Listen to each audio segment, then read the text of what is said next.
RL Location Automobile. Pour toutes vos locations de voitures et utilitaires en Guadeloupe, faites appel à RL Location Automobile. Avec RL Location Automobile, réservez en toute tranquillité, 7 jours sur 7, 24 heures sur 24. RL Location vous propose une large gamme de voitures et d'utilitaires au meilleur prix sur le site internet www.rl-location.com. RL Location, c'est aussi l'assistance et la livraison. Pour tout renseignement, contactez-nous au 05 90 106 687. RL Location Automobile, la location en toute simplicité. Ce moment chez RL Location, véhicule catégorie A à partir de 14 € par jour et véhicule catégorie C à partir de 50 € par jour. Guadeloupe, actualité. Après le quoi qu'il en coûte et les 400 milliards d'euros dépensés pour la crise Covid, eh bien le gouvernement souhaite maintenant réaliser 10 milliards d'euros d'économies. Et s'il n'entend pas augmenter les impôts, l'addition sera quand même salée. Le gouvernement entend lutter contre l'explosion des arrêts maladie qui ont augmenté de 30% en 10 ans avec une accélération depuis le Covid. À noter tout de même qu'une étude de Sciences Po démontre que 50% des salariés français souffrent d'anxiété contre 30% en moyenne en Europe. Le ministère de l'économie s'en va aussi en guerre contre les dérives des dépenses du médicament. Selon Bruno Le Maire, chaque médecin généraliste prescrit en moyenne l'équivalent de 730 000 € par an, c'est-à-dire 450 € par patient. Un coût trop élevé pour le ministre qui souhaite une meilleure répartition des charges pour qu'elles soient davantage supportées par les patients et les mutuelles. On a déjà l'exemple des frais dentaires qui sont moins remboursés d'ailleurs et le reste devrait suivre. Et en ce qui concerne le logement, par exemple, le dispositif Pinel sera supprimé et le prêt à taux zéro modifié. Le soutien à l'emploi, lui, sera réduit avec une baisse du financement des formations. Il devrait y avoir d'ailleurs pas mal de changements à venir chez Pôle emploi, le futur France Travail. Et l'Institut national des études démographiques, l'INED et l'INSEE présentent les résultats de la deuxième enquête Migration, famille et vieillissement. Et 10 ans après la première étude, il en ressort clairement une incapacité à faire revenir les jeunes au pays. L'état de santé des hommes âgés, lui, s'améliore, mais pas celui des femmes. En fait le point. C'est important ce qui a été présenté par l'INED au regard d'une part des bilans présentés dans cette étude, puisque c'est une étude réactualisée après une étude qui avait été faite en 2010 et qui portait en effet sur la migration et également sur la notion des familles et de leur évolution dans un contexte que nous connaissons ici sur le territoire ultramarin et particulièrement ici en Guadeloupe. Les choses changent en 2010, évoluent parfois de manière attendue et d'autres un peu moins attendues. Par exemple, un des résultats, c'est que l'état de santé a priori s'améliore. La monoparentalité s'installe et toujours avec cette spécificité du temps parti avec les enfants. Et puis que derrière les niveaux de fécondité qu'on dit des fois bas, finalement ils sont relativement élevés, ils sont très marqués ou très liés à la trajectoire familiale de ces femmes. Des éléments symptomatiques ont été évoqués au travers de ce que nous percevons, ce vieillissement des populations, l'incapacité que nous avons peut-être à refaire revenir en tout cas les jeunes dans notre société. Sur le retour des jeunes, effectivement, l'enjeu, c'est comment on adapte ce bagage de compétences aux besoins locaux. Ou inversement, comment les besoins locaux sont capables de mobiliser ce capital de compétences. Et bien ça, c'est un défi. Donc il nous faut produire des éléments de connaissance qui nous permettent en termes pratiques, si je puis dire, c'est de trouver les éléments qui permettent de faire en sorte que le capital acquis à l'occasion du départ soit mis au service de la société, mais au bénéfice des populations. C'est vraiment une population qui, aux trajectoires migratoires très différentes en Guadeloupe. Un tiers des habitants guadeloupéens qui habitent en Guadeloupe ont passé au moins 6 mois des adultes en dehors du département, donc c'est beaucoup. Et alors quand on regarde leur profil, ils sont plus souvent diplômés que ceux qui sont restés ou qui sont sur le territoire. Ils sont dans des ménages qui ont des revenus médians plus importants et ils sont un peu plus souvent aussi en emploi. Ce qu'on ne sait pas, c'est est-ce qu'ils ont une situation plus favorable que ceux qui sont restés, par exemple, dans l'Hexagone. Nous voulons demain rétablir des équilibres pour travailler, en tout cas dans les périmètres respectifs, nous permettant de mieux définir des politiques publiques qui s'adaptent, en tout cas, aux éléments clés qui ont été montrés ce matin. Et le temps risque très probablement de se dégrader ces prochains jours au vu de la météo cyclonique. Et pour en parler ce soir avec moi, je reçois Bruno Benjamin, le président d'ouragan.com. Bonsoir Monsieur Benjamin. Bonsoir à vous. Alors nous avons deux phénomènes plus ou moins sur les bras, dont un qui évolue particulièrement rapidement. Il s'agit visiblement du troisième phénomène cyclonique de l'année, baptisé Brett. Est-ce que vous pouvez nous en dire plus ? Oui, c'est une tempête tropicale qui a été baptisée cet après-midi à 17h. Phénomène qui s'est formé en fin de matinée, devenu une dépression tropicale qui s'est renforcée en tempête tropicale et qui se dirige relativement rapidement vers l'arc antillais. Selon les prévisions actuelles, c'est un phénomène qui devrait atteindre l'arc antillais entre la soirée de jeudi, mais plutôt la matinée de vendredi. Les prévisions actuelles seraient plus pour un passage au stade d'un ouragan mineur, donc un ouragan de catégorie 1, aux alentours de vendredi matin. Donc pour l'instant, ce serait plutôt le sud de l'arc antillais qui serait impacté, mais il faut savoir que nous sommes à une échéance de 4 jours. Autrement dit, beaucoup de choses peuvent se passer. Le phénomène peut accélérer, peut ralentir, peut remonter, peut redescendre, peut se renforcer, s'affaiblir. Donc c'est pour ça que sur les cartes, comme vous les voyez actuellement, il y a une zone qui est grisée. C'est ce qu'on appelle le cône d'incertitude. C'est la zone où la trajectoire pourrait bifurquer, donc soit vers le nord, soit vers le sud. Donc il ne faut surtout pas se concentrer sur la ligne principale qui pour l'instant passerait entre la Martinique et la Dominique, un peu plus quand même sur la Martinique que la Dominique, mais ça peut dévier. Souvenons-nous que nous avons eu plusieurs phénomènes qui étaient annoncés sur les îles du Sud, comme Maria qui est annoncée sur la Martinique et qui finalement est passée sur la Dominique. Du dernier moment, effectivement. Tout comme, souvenons-nous de Fiona qui devait passer sur Saint-Martin et dont le centre est passé sur la Grande Terre et la pluie est passée sur le sud de la Basse-Terre. Donc il ne faut surtout pas se concentrer sur la trajectoire, sur la ligne dessinée par la trajectoire du National Hurricane Center, mais plus sur la zone d'incertitude où là, nous pourrions être mis en alerte et nous pourrions être menacés. Quelles seraient les prévisions, d'ouragan.com ? Alors, pour l'instant, on ne fait pas de prévisions nous-mêmes, mais nous avons étudié celles qui ont été faites. Donc, ce serait effectivement un renforcement au stade d'ouragan. Donc, il est déjà passé très vite du stade de dépression tropicale à tempête tropicale. Voilà, ça c'est la moyenne. 6 heures pour passer d'un stade à l'autre, c'est un renforcement normal. Seulement, il faut savoir que même si nous sommes dans une année El Niño, nous avons une mer qui est excessivement chaude. Toute personne qui s'est rendue à la plage durant les 3 dernières semaines s'est rendue compte que la mer est chaude. Autrement dit, il faut être conscient qu'un cyclone qui va avancer sur une mer aussi chaude va évoluer, va grossir très rapidement, va prendre de la force rapidement. Et c'est ce qui risque de se passer, en tout cas c'est ce qui est prévu, c'est que ce phénomène pompe de l'énergie dans une mer chaude et se renforce. Donc à un rythme inhabituel par rapport à ce qui se passe au mois de juin. Là, cette année, aujourd'hui, nous avons égalé le record de précocité pour la formation de cyclones qui se forment entre l'Afrique et les Petites Antilles. Le record date de 2017 et le hasard veut que le record est détenu par la tempête tropicale Brett, qui a également été baptisée un 19 juin. Donc, le record est égalé. Et voilà, donc ce phénomène va grossir. Il n'y a pour l'instant aucun paramètre qui l'empêcherait de grossir. Et il pourrait effectivement atteindre le stade d'ouragan. Et ça serait plus effectivement entre Martinique et Dominique. Seulement s'il se renforce plus, il faut savoir que la force de Coriolis va la tirer vers l'épaule et donc le ferait légèrement remonter. C'est pour ça que pour l'instant, il n'y a pas de prévision qui soit définitive. On observe, on regarde, on est attentif. Et en cas d'évolution, on sera averti. Averti suffisamment tôt pour se préparer ? Bien évidemment, c'est pour ça qu'il faut se préparer, même si on n'est pas averti. C'est quelque chose qui est très très important. La préparation doit être faite en permanence. Donc il faut vraiment se préparer comme si le cyclone était prévu pour nous.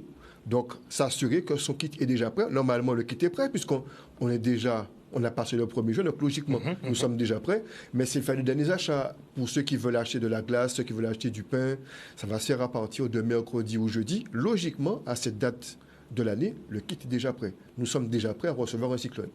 Et voilà, Brett qui vient nous rappeler à nous c'est impératif. Qui vient de le rappeler particulièrement tôt. Nous ne sommes même pas encore en juillet qu'il pointe déjà le bout de son nez. Et hormis Brett, il semblerait qu'on ait peut-être un deuxième souci qui le précède aussi. On ne sait pas encore au stade de dépression, mais en tout cas, ça semble se préciser au fil des heures. Il y a un deuxième phénomène juste après Brett. Tout à fait. C'est une onde tropicale qui, pour l'instant, a une dénomination. Alors, on appelle ces types d'ondes tropicales des invests. Ce sont des zones tropicales qui ont un potentiel pour pouvoir donner un phénomène cyclonique. Donc, c'est l'Invest 93L qui se trouve actuellement au sud-ouest des îles du Cap-Vert et qui, petit à petit, devrait remonter vers le nord de l'océan Atlantique. Donc, pour l'instant, ce phénomène ne nous menace pas. Maintenant, reste à savoir si, du fait qu'il y ait un phénomène de vent qui soit fort, est-ce que ça ne va pas perturber le fonctionnement de cette deuxième onde? Donc, c'est à surveiller. Et il faut savoir que nous sommes en saison cyclonique. Donc, il faut surveiller en permanence. Il peut y avoir une onde qui se développe rapidement. On ne sera pas toujours prévenu avec beaucoup d'avance. Donc, culture du risque? Oui, tout à fait. Qu'il faut qu'on travaille un maximum. Il faut qu'on soit prêt. Il faut qu'on accélère notre préparation. Qu'on ait déjà nos stocks de nourriture, nos stocks d'eau, à la fois l'eau à consommer et l'eau pour les usages quotidiens. Il faut qu'on ait nos stocks de médicaments, d'outils, de tout ce qu'il faut pour la maison. Également, avoir préparé son plan cyclone à la maison. Donc, prenons le temps, ce soir, demain, de s'asseoir en famille, discuter, alors on fait quoi, qui va déplacer les plantes, qui va s'occuper des animaux, qui va démonter l'antenne. Ça se réfléchit maintenant. Que chacun ait déjà ses missions voilà. Avant effectivement le jour J. Qu'il n'y ait pas de place au hasard en cas de menace cyclonique. Très bien. Alors, on se préoccupe de Brett, forcément. Vous nous avez dit qu'il va arriver d'ici jeudi, vendredi, pour être précis. Alors, pour l'instant, ce serait plutôt vendredi. Maintenant, la situation peut évoluer. Je dirais même qu'elle va évoluer. Donc, il faut suivre l'actualité. À notre niveau, pour Ouragan, donc, nous faisons des bulletins assez réguliers. Donc, sur les réseaux sociaux, nous expliquons à toutes les 6 heures quelle est l'évolution de la situation. Et il y a un système d'abonnement pour les personnes qui veulent recevoir les informations sur leur téléphone portable, donc par Telegram ou par WhatsApp. Donc, c'est un abonnement qui est entièrement gratuit. Donc, vous pouvez recevoir les informations. Et surtout, en cas de déclenchement d'une vigilance, nous essayons de le faire dans le quart d'heure qui suit au grand maximum. Le but est que, quand la vigilance est déclenchée, vous soyez averti sur votre téléphone. Au moins, si vous n'aviez pas l'information qui vient de la préfecture ou de Météo France, nous, Ouragan, on le fait. Mais en général, vous êtes en avance sur la préfecture et Météo France. C'est parce que leur liste est quand même relativement longue, même si c'est automatisé. On essaie de transmettre l'information dès qu'elle est publiée sur le Twitter. Donc, on a notre méthode d'avertissement et puis on transmet le plus rapidement possible vers tous ceux qui sont abonnés, de manière à prendre les dispositions. En particulier pour les marins-pêcheurs qui ne sont pas forcément au courant, mais qui ont leur téléphone à portée de main. Vous avez également les personnes qui sont dans les milieux qui travaillent à l'extérieur, donc qu'il s'agisse des charpentiers ou de ceux qui vont travailler sur les structures pour l'événementiel, ainsi de suite. Donc, c'est des gens qui travaillent avec leur téléphone, qui en ont besoin en permanence et qui peuvent recevoir l'information tout de suite. Donc, arrivé vendredi, probable renforcement au stade d'Ouragan, de catégorie 1 au moins, peut-être plus. Oui, peut-être plus là, il faudra voir. S'il ralentit, c'est envisageable, mais pour l'instant, le NHC ne le prévoit pas. C'est un phénomène qui irait après ça en Caraïbes et qui serait vaincu petit à petit par le 6e élément, donc qui perdrait des forces et même des sorties. Et il perdrait éventuellement de la force par rapport à la brume de sable aussi? Éventuellement, parce qu'en fait, en allant aussi vite, la brume de sable que nous avons eue tous ces jours derniers, se trouve actuellement émané des Antilles. Donc, il aurait le temps de rattraper la brume de sable et de se faire assécher. Donc, on pourrait avoir un petit coup de chance. Mais nous, peut-être, nous, pas forcément nous, mais on va plus penser aux grandes Antilles, donc Haïti, Cuba, la Jamaïque, qui commencent à prendre actuellement la vague de brume de sable que nous avons eue et qui se retrouvaient rattrapés par le cyclone qui s'assécherait en arrivant. Merci beaucoup Bruno Benjamin d'être venu sur ce plateau ce soir, nous porter des précisions sur l'évolution donc de Brett, cette tempête tropicale qui devrait arriver, vous nous l'avez dit, d'ici vendredi. Vous l'avez dit, il y a un système d'abonnement sur ouragan.com et on peut d'ailleurs vous soutenir. Oui, alors c'est vrai qu'on n'a pas réouvert la cagnotte. Elle va être réouverte très bientôt, de manière à ce que ceux qui veulent faire un don pour nous aider à acheter tout ce qui est matériel, logiciel, puissent le faire. Mais en général, nos opérations elles sont gratuites. On a un très bon niveau d'information et c'est très rapide. On essaie de le faire comme ça. On a tenu à ce que l'information que nous recueillons gratuitement soit disséminée gratuitement. Maintenant, pour ceux qui voudraient soutenir nos activités, c'est quelque chose qui est libre, donc n'hésitez pas. Bon, on mettra le lien très prochainement en ligne pour ceux qui voudraient participer à la cagnotte. Merci beaucoup en tout cas Bruno Benjamin, je le rappelle président d'ouragan.com d'être venu sur ce plateau ce soir et pour toutes les informations effectivement que vous distillez sur les réseaux, on en bénéficie pas mal, donc merci encore. Et dans le cadre du programme Titiri, le volet maritime du plan chlordécone 4, eh bien l'IREP se sensibilise la population et marins-pêcheurs du Sud Basse-Terre. Quelles zones sont impactées? Quelles sont les espèces concernées par la pollution des eaux? Toutes les réponses étaient apportées. Regardez. Rivière des Pères, c'est un quartier dans lequel, depuis des années, des siècles, les personnes pêchent et sont justement très impliquées dans le milieu de la pêche. Donc, c'était important de commencer avec eux sur tout ce qui est sensibilisation pêche et chlordécone pour avoir en fait un retour de comment ils vivent cette pollution, leur permettre de s'exprimer sur cette question. Ce qui compte pour nous, c'est vraiment de sensibiliser la population à quelle espèce ils peuvent manger en minimisant le risque d'exposition au chlordécone. Puisque toutes les espèces, quasiment toutes les espèces de la côte sont exposées au chlordécone. Mais en fonction du comportement et de l'alimentation de chaque espèce, ils auront des taux de chlordécone plus ou moins élevés qui nous permettra de prendre moins de risques en consommant telle espèce ou telle espèce. Ce quartier de Rivière des Pères, on sait combien c'est important. Il y a plusieurs générations d'habitants de Rivière des Pères qui vivent de la pêche. Donc on ne peut pas du jour au lendemain leur dire oui, il faut faire attention au chlordécone. On n'a pas de solution, c'est d'autant qu'on se fonde sur des analyses dont on n'a pas l'assurance qu'effectivement, par rapport à d'autres produits dont on sait qu'il y a des pesticides, est-ce que c'est plus dangereux ou pas? Moi personnellement, il y en a ceux que je connaissais, mais j'ai appris d'autres à la suite de cette réunion et je crois que ça a été positif et pour les autres personnes aussi qui ne connaissaient pas. Ils ont raison d'aller porter cette bonne nouvelle de comment consommer, quoi consommer plus ou moins. Mais je ne suis pas ce soir totalement satisfait des réponses aux questions que je me pose et que je suis venu chercher ce soir. Certains sont sceptiques et c'est normal d'abord parce que les zones d'interdiction, elles sont peu connues. Et ça reste des interdictions. Ça veut dire qu'on a des personnes qui ont toujours pêché, qui vivent là, qui ont toujours mangé, et qu'on vient leur dire du jour au lendemain, vous pouvez pas, vous pouvez pas. Donc notre discours, c'est pas celui-là. Ils ont plutôt pu nous pointer du doigt certaines choses qu'on peut apporter, qu'ils aimeraient avoir plus d'informations concrètes sur certaines espèces qu'ils ont l'habitude de consommer. Est-ce que réellement le poisson se comporte de telle façon? Est-ce que réellement si je pêche à tel endroit? Et on s'est arrêtés tous ensemble sur le fait de se revoir avec la contribution des chercheurs et de continuer la discussion pour qu'ils puissent avoir accès à des données. Et c'est vraiment le travail de l'IREP, c'est de faire ça, l'interface entre la population, parce que la population est la mieux placée pour savoir ce qu'elle vit et pour avoir une vraie expérience et ce que en fait l'État ou les chercheurs peuvent dire. Et c'est ensemble en fait qu'on va pouvoir avoir des réponses plus affinées pour répondre à leur situation. Le plateau technique du CHU de Pointe-à-Pitre se perfectionne. Ce week-end, les 2 nouvelles salles de radiologie interventionnelle ont été inaugurées, dont une entièrement robotisée. Ces nouveaux équipements dernière génération permettent une meilleure précision lors d'interventions chirurgicales. Une bonne nouvelle pour les victimes d'accidents vasculaires cérébraux qui voient leurs chances augmenter avec la thrombectomie. Autre avantage, ils évitent les transferts vers la Martinique. Regardez.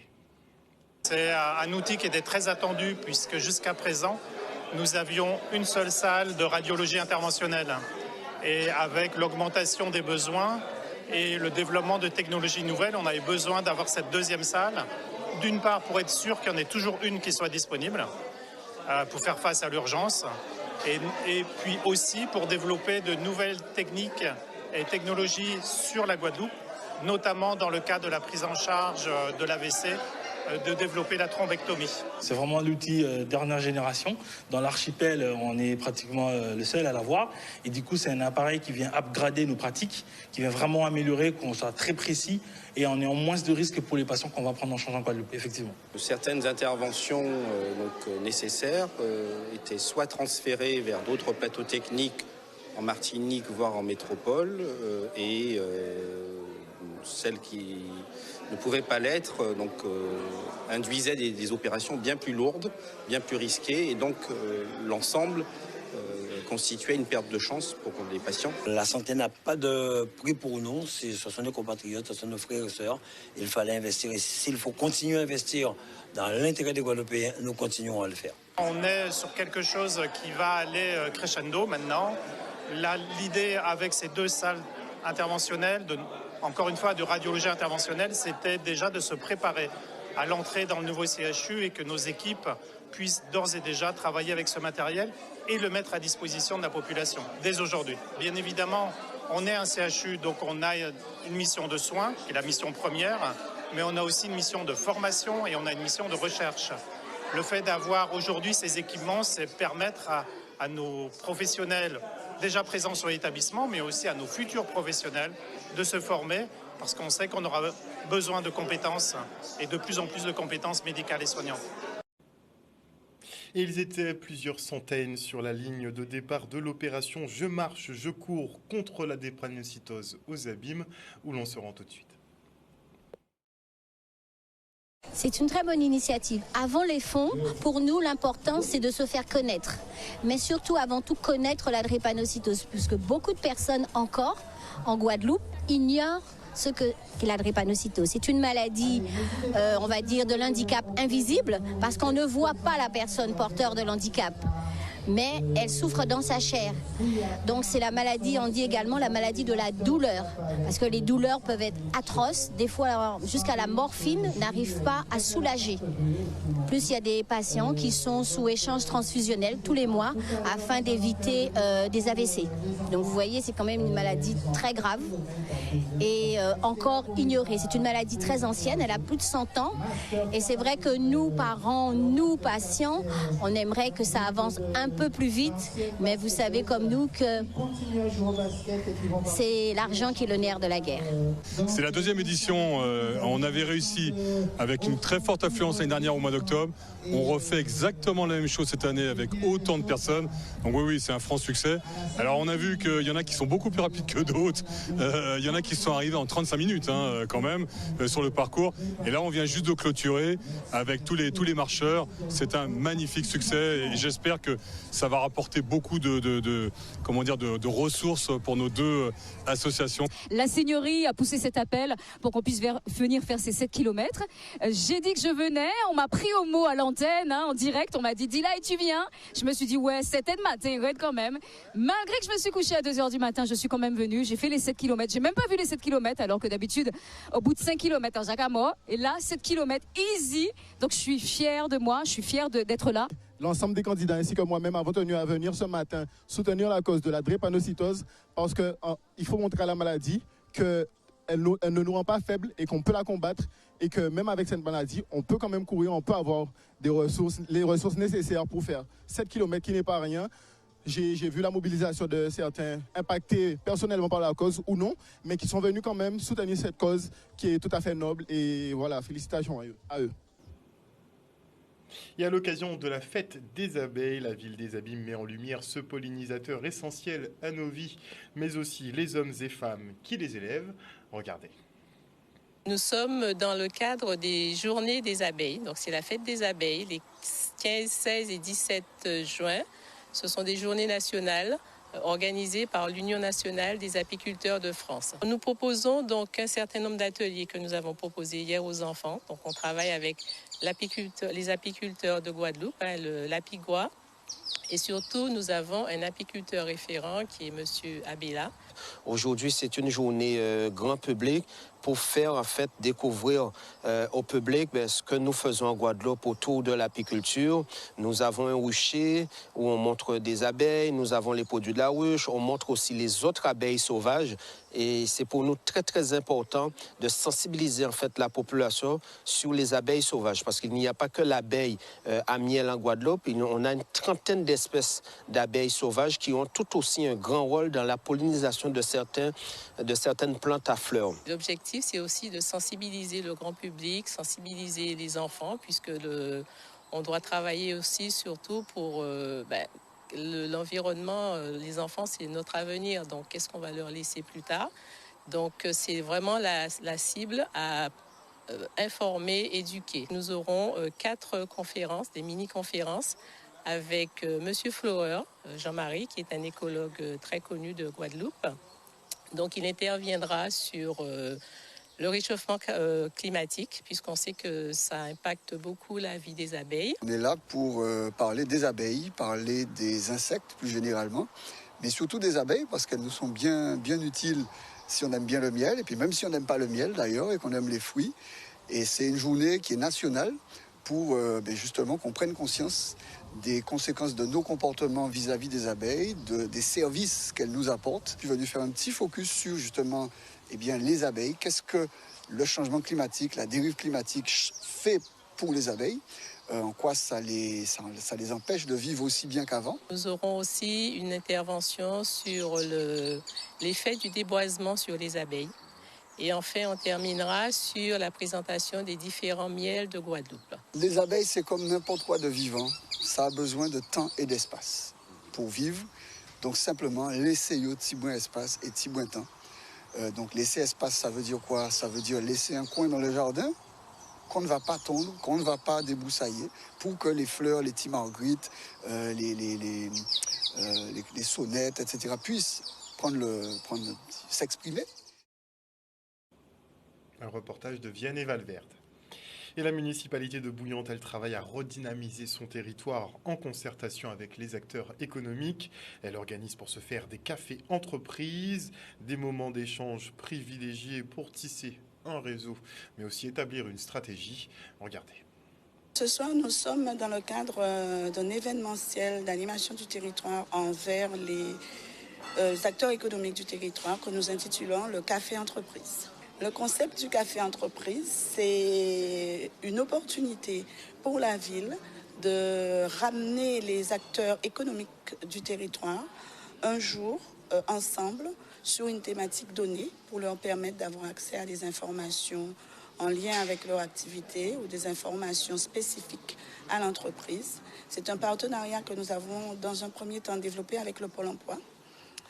Mais par rapport à l'horaire qui intéresse les acteurs du territoire, nous avons préféré le faire en fin de semaine et en fin de journée, puisque nous savons bien que les acteurs économiques, en semaine et dans la journée, ils sont sur leur activité. Donc c'est difficile pour eux de se mobiliser. Je pense que cette initiative, c'est une très bonne initiative parce que dans le sens, ça nous permettra déjà, nous, en tant qu'entrepreneurs, d'avoir un réseau. Ça nous permettra d'échanger, d'apprendre à se connaître et par la suite, justement, d'évoluer encore plus. L'enjeu est double parce que déjà échanger avec les acteurs, donc c'est-à-dire le maire et ses conseillers, tous les élus, pour voir effectivement qu'est-ce qu'ils peuvent faire pour essayer de dynamiser l'activité sur le territoire. Le deuxième enjeu qui est important, c'est que moi, en tant qu'entrepreneur, en tout cas je dirais nous en tant qu'entrepreneurs, essayer donc d'apporter en tout cas des idées, et on en a beaucoup, pour essayer de contribuer au développement de Bouillante. Ce soir, je souhaite surtout promouvoir ma commune en tant qu'entrepreneur. Donc déjà, je suis fière d'être bouillantaise. Aujourd'hui, je suis venue présenter ma société parce que j'ai un objectif d'employer 2 personnes justement de Bouillante. Dans ma deuxième société qui est à les minutes. Donc du coup, nous allons créer un bar à ongles qui se trouve dans la commune de Bouillante. Donc l'enjeu aujourd'hui, c'est de parler de ma société, de travailler ma communication. L'esprit, c'était de pouvoir rassembler les acteurs du territoire de Bouillante, mais pas que, dans le cadre d'une rencontre où on échange sur une thématique qui les concerne. Aujourd'hui, la thématique, c'est leur présenter les axes de développement et la politique économique mise en place par la ville de Bouillante depuis le Covid, et notamment à travers une labellisation que nous avons pu avoir, qui est l'adhésion au concept de petite ville de demain. Et on enchaîne avec cet hommage rendu à Edmond Saint-Silly, ancien combattant de la Seconde Guerre mondiale. Après effectivement avoir été mis à l'honneur par le département pour ses 100 ans, le 15 avril dernier, c'est au tour de la ville de Gosier de remercier l'homme en donnant son nom au pôle administratif de Périnette. Le reste en images.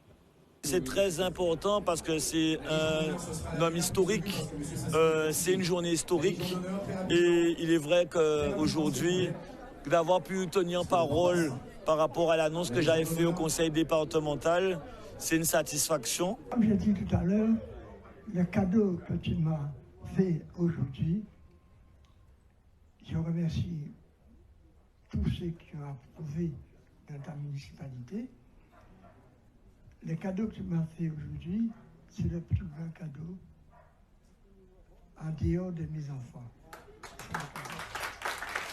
Je pense que les Gozériens doivent être très très heureux de cette décision et que tous ceux qui viendront maintenant au point administratif auront plaisir à regarder cette statue et que ça donnera un plus et un bel honneur pour tous les Gozériens. Aujourd'hui, il est vivant, mais grâce à cette nomination, eh bien, il devient immortel au nom de toutes les nouvelles générations de Gozériens, de Guadeloupéens qui vont passer par ce bâtiment.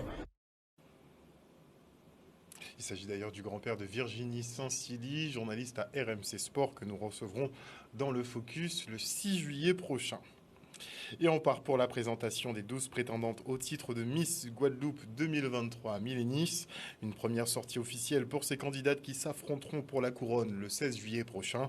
Un reportage de Ruby Echeva. Il fallait en choisir 12. Et aujourd'hui, on est très très fiers de cette présentation officielle à Milénis. L'élection de Miss Guadeloupe 2023 aura lieu le mercredi 19 juillet à 20h au Palais des Sports du Gosier et sera retransmise en direct à la télé. Mon rôle, c'est de pouvoir accompagner l'organisation dans l'organisation de l'élection de Miss Guadeloupe et puis après prendre en charge la Miss élue pour la préparer à l'élection de Miss France. Nous aurons le soir de l'élection 5 passages. 3 passages pour les 12 candidates, donc tenue créole, maillot de bain et robe du soir. Puis du top 12, on passera à un top 5 grâce au vote du public et au vote du jury. Et le top 5 défilera avec un tableau en tenue artistique et une robe de couronnement. De cette présentation officielle des candidates de Miss Guadeloupe 2023. Donc j'étais là surtout en tant que Miss Guadeloupe 2007. Donc c'est avec grand plaisir que j'ai répondu à l'invitation. Très confiante. Je trouvais que pour nos premières représentations, elles ont vraiment fait preuve d'originalité. De grande confiance en elles, puisque concrètement elles n'ont pas encore été préparées, puisque elles ont été seulement sélectionnées il y a quelques jours. Donc je me dis tiens, alors qu'elles sont même pas encore été coachées, il y a déjà du niveau, vraiment. Elles sont jeunes pourtant, elles ont entre 18 et 23 ans, et je sens déjà qu'elles savent ce qu'elles veulent faire. Elles savent pourquoi elles sont là et elles sont déterminées. Donc vraiment, j'ai vraiment été épatée d'entendre leur discours, puisque vraiment on ressentait des femmes déterminées, des jeunes femmes déterminées.